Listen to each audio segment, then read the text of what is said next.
មានមូលហេតុមួយដែលយើងអាសាជួបបាទបងប្អូនរៀបប្រព័ន្ធសលេងទៅអត់បានល្អណាគឺបងប្អូនរៀបដូចថាអត់គ្រប់គ្រឿងណាបាទរបស់ណាមួយបងប្អូនឆ្លាញ់អញ្ចឹងទៅរៀបបាទយកសេរីខ្ពស់ជាងគេប៉ុន្តែបែរជាខ្វះគ្រឿងឧទាហរណ៍ដូចថា speaker អញ្ចឹងបងប្អូនយកអាសេរីខ្ពស់ជាងគេហើយតែក្នុងឡានបែរជាអត់មានសាប់បាទបងប្អូនខ្លះទៀតគឺរៀបបាទប្រព័ន្ធសាប់ ampli អីមានទាំងអស់តែដល់ពេលមួយញ៉េវិញបែរជាប្រើប្រភេទដែលសេរីទាបមែនតើបាទ Android សេរីដែលអត់ឲ្យសលេងបានល្អអញ្ចឹងណាបងប្អូនខ្លះទៀតគឺអត់ស្គាល់ ampli DSP ទេបងប្អូនរៀប speaker រៀប sub អីអញ្ចឹងទៅក៏ប៉ុន្តែអត់មាន DSP បងប្អូនគឺខ្វះនៅ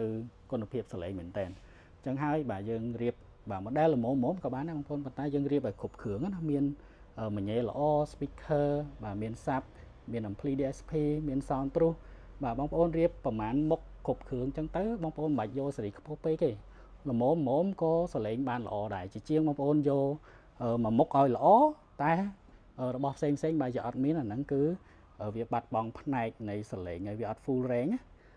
អញ្ចឹង full range ដែលខ្ញុំនិយាយហ្នឹងគឺមានន័យថាសលេងគឺវាមានកម្រិត freq កង់ high mid low អញ្ចឹងគឺយើងត្រូវតែមានទាំងអស់ហើយគឺយើងត្រូវមាន ampli មាន DSP ដើម្បីផ្ដល់ជាកម្លាំងសំឡេងហើយនឹងគ្រប់គ្រង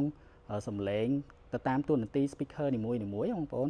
DSP គឺដើរតួនាទីសំខាន់ណាស់អញ្ចឹងហើយយើងត្រូវការមានទាំងអស់អានេះគឺខ្ញុំបញ្យល់បែបលក្ខណៈងាយយល់បាទគឺយើងមិនបច្ចេកទេស detail ខ្លាំងពេកទេអញ្ចឹងនិយាយជារួមងាយយល់ទៅគឺបងប្អូនគួរតែឡើងឲ្យបានគ្រប់គ្រឿងជាជាងបងប្អូនយកសេរីខ្ពស់